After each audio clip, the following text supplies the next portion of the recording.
Olá, um bom dia, boa tarde, boa noite. Vamos agora para a nossa segunda aula, né? Vamos falar um pouco sobre a progressão por mérito, né? Relembrando aí que na aula anterior, na aula de número 1, a gente explicou um pouco o que é o PCC-TAI, explicamos aí como que o servidor desenvolve na carreira, né? Que é por meio da progressão por capacitação e da progressão por mérito. Falei muito sobre capacitação, como que você progride por capacitação. E hoje, agora, então, vamos nos deter a progressão por mérito, tá bom? Então, segue junto.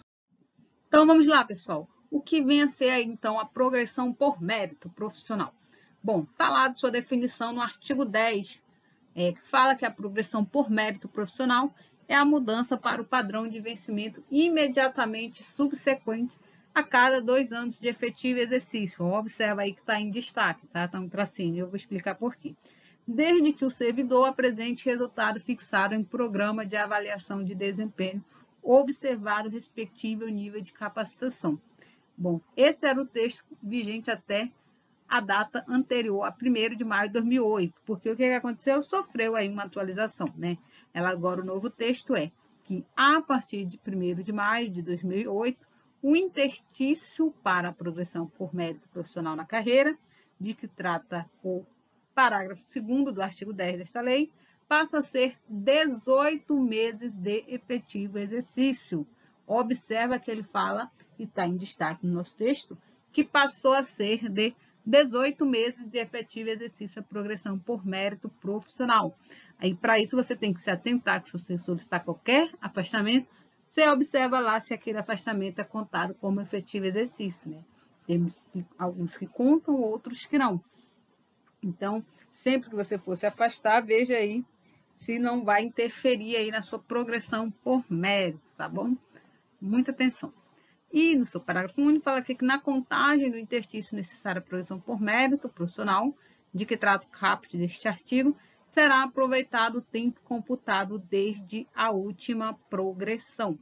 Ou seja, se você entrou hoje na instituição, daqui a 18 meses, você vai progredir. E a sua próxima progressão será contada a partir do dia subsequente à sua última progressão, tá bom? Então, se você, que acontece muito, infelizmente, né, professor, servidores que não se atentam a esses prazos. Aí ele perde uma progressão e ele acredita que vai ser contado desde a primeira lá que ele perdeu. Não, você não vai poder acumular. Se você não vai poder acumular, então será contado sempre desde a última progressão que você realizou, tá bom?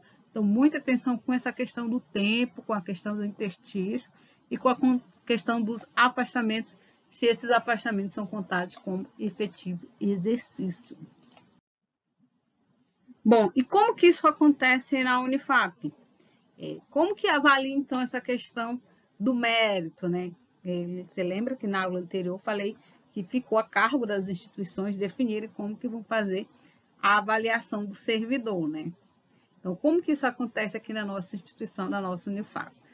Bom, vamos lá. A estrutura do plano, ele definiu lá, eu sempre vou reportar a aula anterior, que no nível de capacitação são 4, né? E para a progressão por mérito são 16. Então, capacitação são 4 níveis, mérito são 16 padrões de vencimento para cada cargo, respeitando aí sempre o nível de capacitação do servidor.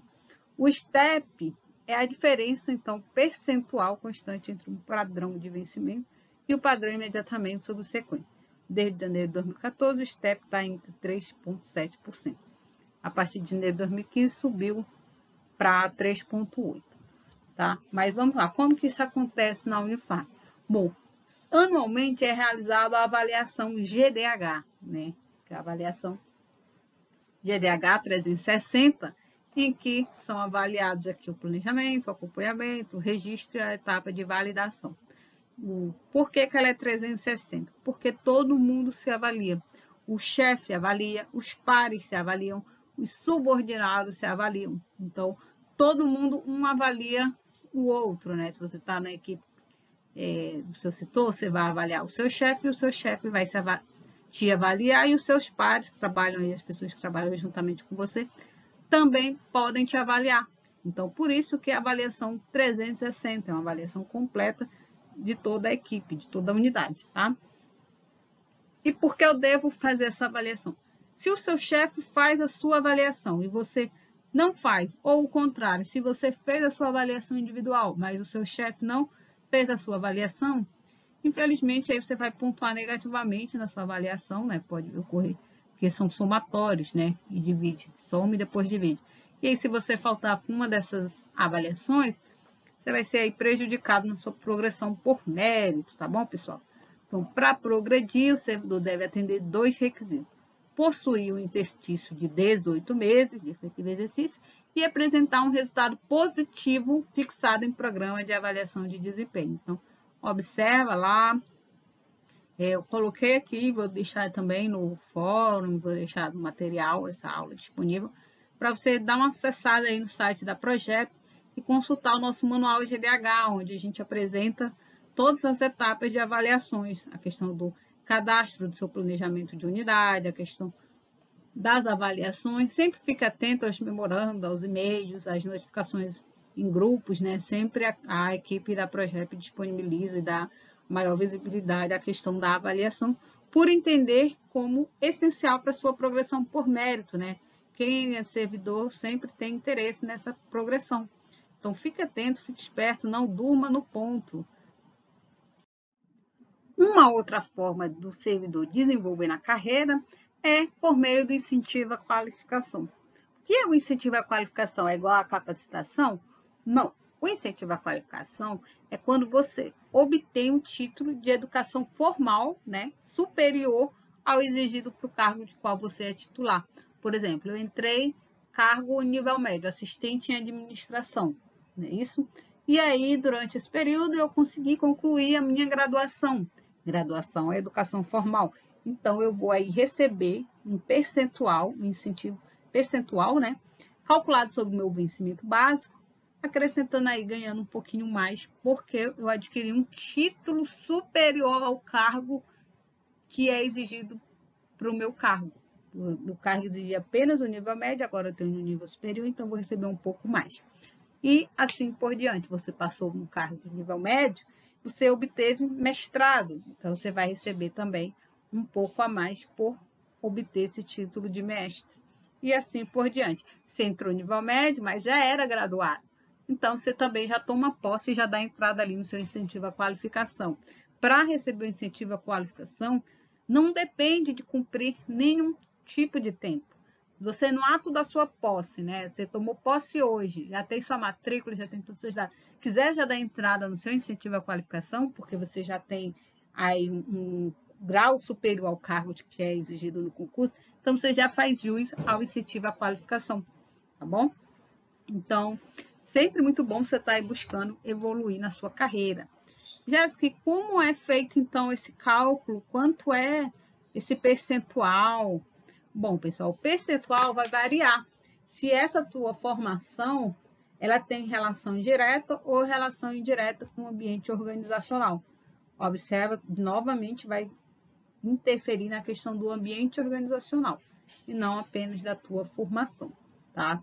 O incentivo à qualificação também, ele somente integrará os proventos de aposentadoria e as pensões quando os certificados considerados para sua concessão tiverem sido obtidos até a data em que se deu a aposentadoria ou a instituição da pensão.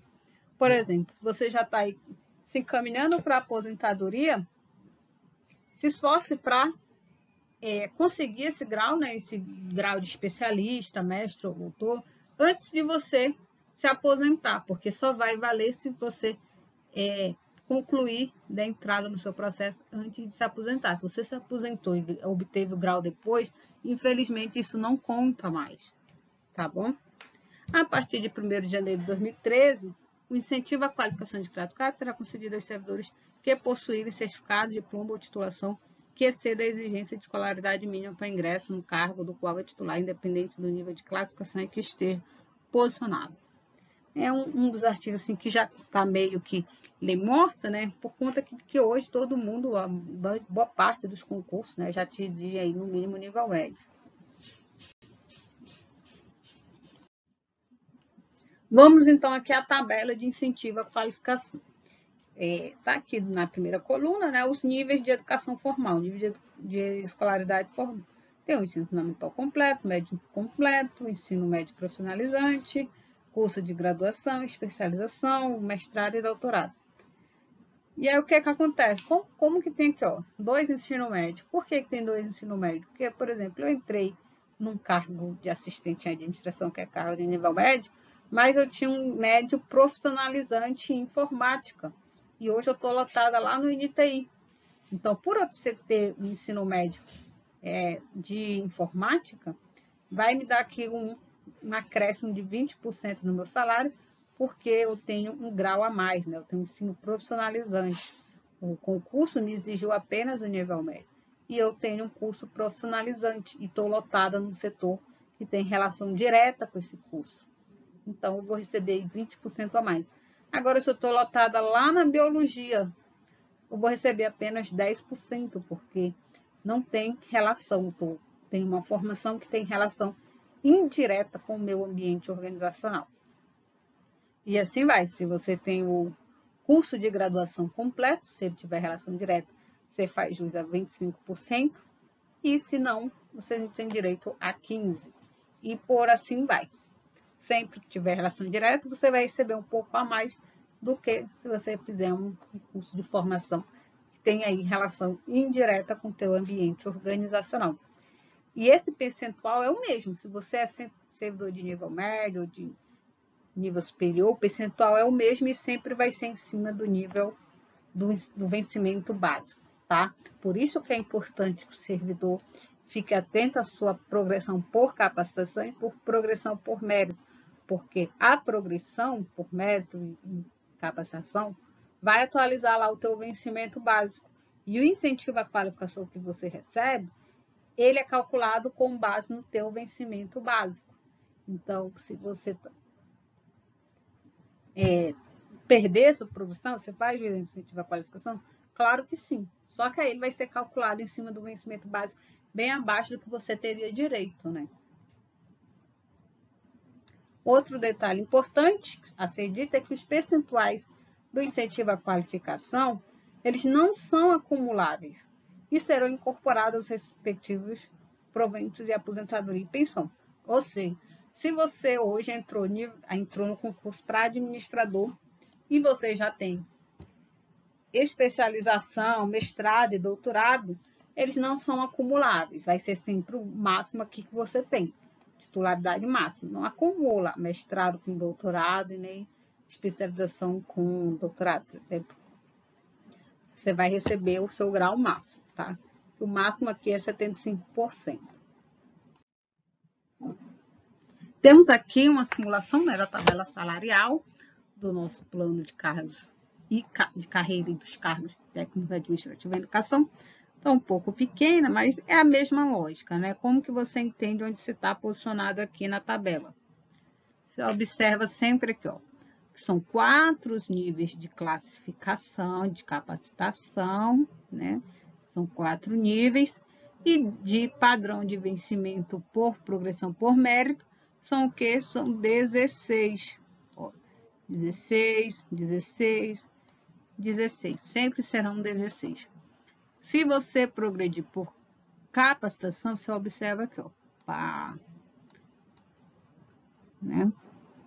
E mérito são 16. Na aula 1 eu expliquei bem detalhadamente como que você se encontra por aqui. E aqui tem o vencimento básico, os níveis, né, de formação, fundamental, médio, técnico, graduação, especialização, mestrado, doutorado. Eu vou deixar esse material pronto, disponibilizado lá nos materiais didáticos, para você, servidor, ver o quanto que é importante você estar atualizado na sua progressão por capacitação e por métrica. Às vezes, você já tem aqui um nível mais superior ao seu cargo, você já é mestre, e aí você não tem nenhuma capacitação. Você é doutor, já tem doutorado, mas nunca progrediu por capacitação. E aí esse teu doutorado ele vai ser sempre calculado com base no teu vencimento básico, lá nos 4.000 e alguma coisa, que é o vencimento básico do nível superior.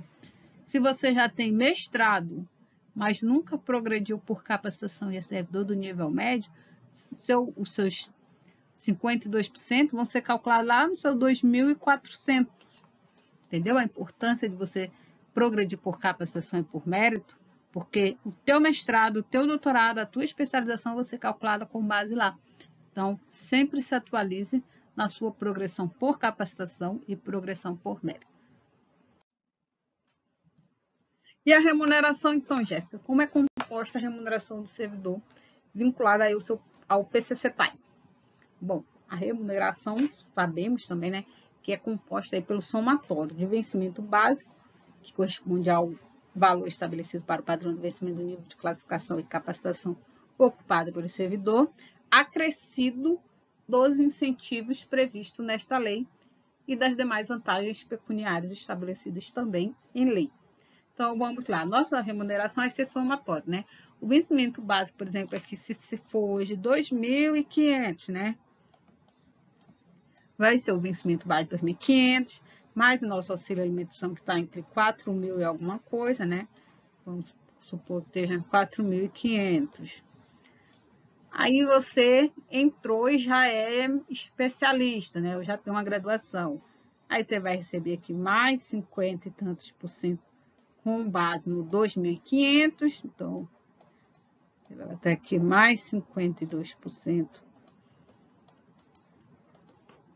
em cima do vencimento básico. Aí você entrou e já entrou chefe. Você já entrou aqui chefe de uma unidade. Vamos lá supor que seja uma FG único, também não vou recordar que o valor correto, mas supondo que seja R$800 a função. Vai receber aqui, ó, R$800 a mais de gratificação por função. Você entrou e é pai de uma criança, de um bebê, né? Você tem aqui também um auxílio creche, salvo engano. Chegou Natal, você tem direito ao quê? Ao 13º. Chegou férias, você tem direito ao quê? 1/3 de férias. E por aí vai. Então, a sua remuneração vai ser o somatório de tudo isso. Lembrando sempre que o incentivo à qualificação incide sobre o teu vencimento básico. Tá? Esse, por exemplo, esse 52% vai ser calculado aqui, ó, com base no 2.500, e não o somatório de 2.500 mais 450. Por quê? Porque o auxílio alimentação não incorpora, né? Gratificação não incorpora, auxílio não incorpora, tá bom? Não detalhe. E finalizando aqui a nossa lei 11.091, fala um pouco sobre a Comissão Nacional de Supervisão do Plano de Carreira, né? A lei foi criada e ela precisa ser supervisionada para ver se está surgindo a contento, né? Está surtindo efeito, né? Positivo para a categoria.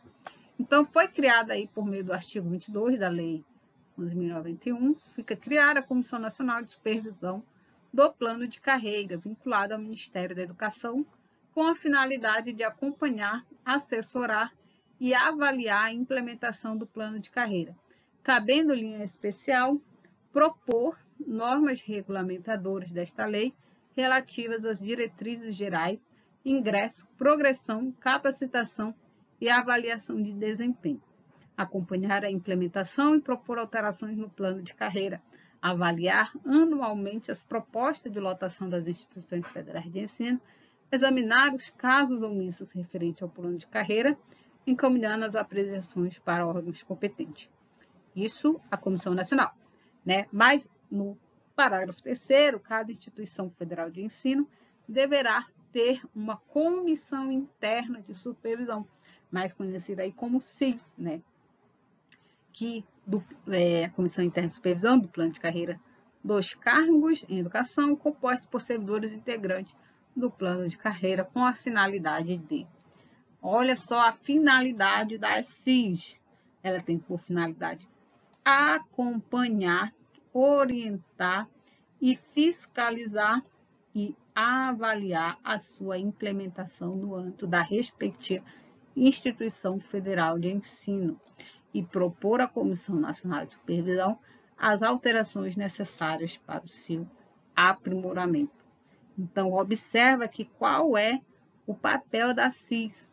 A CIS, ela não é uma unidade administrativa, ela não é uma unidade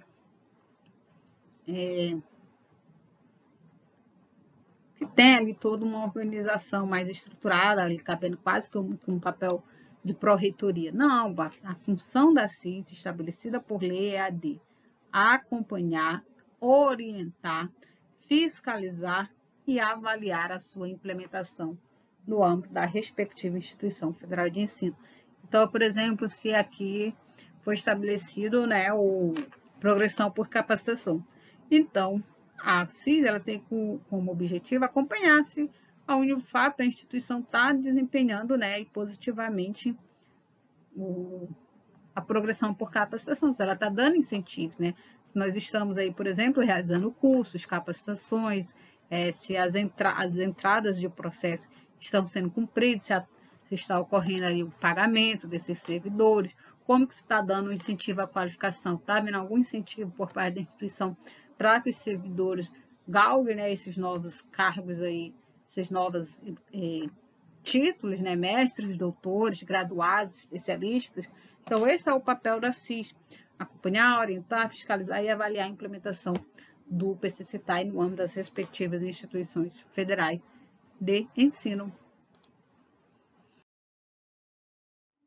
E lá no seu artigo 24, fala que o plano de desenvolvimento institucional de cada instituição federal de ensino contemplará o plano de desenvolvimento dos integrantes do plano de carreira, observados os princípios e diretrizes do artigo 3º dessa lei.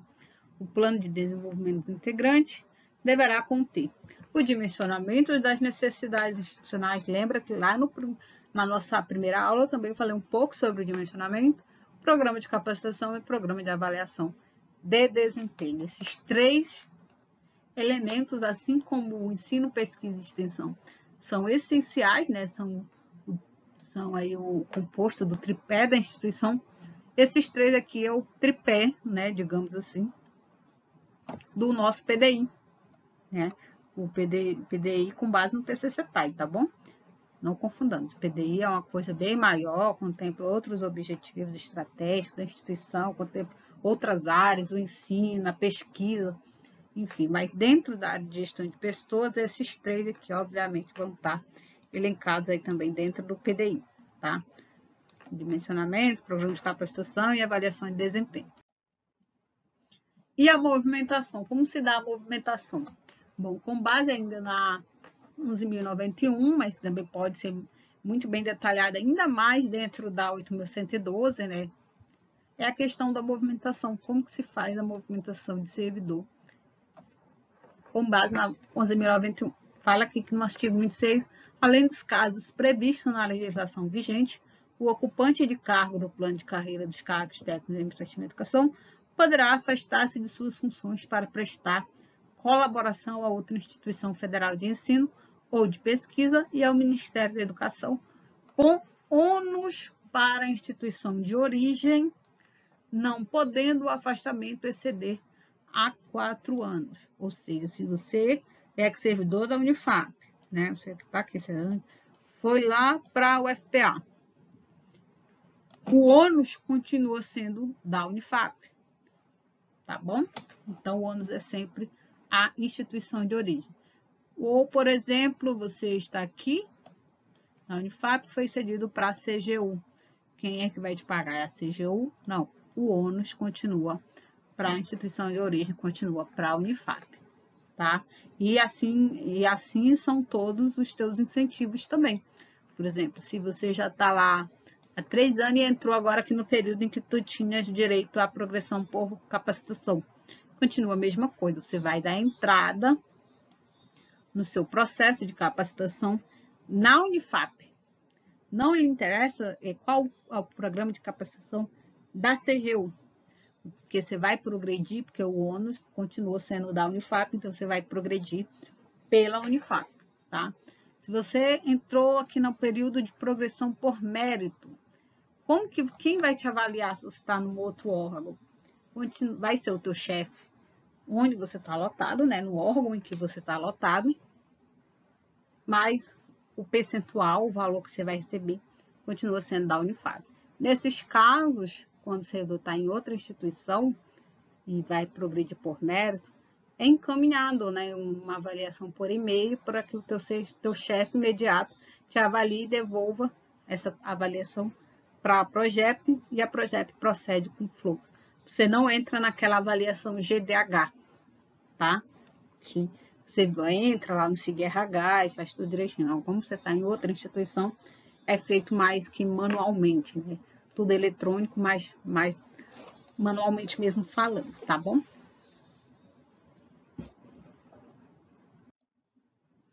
E é isso, pessoal. A Lei 11.091, ela não tem muitos segredos.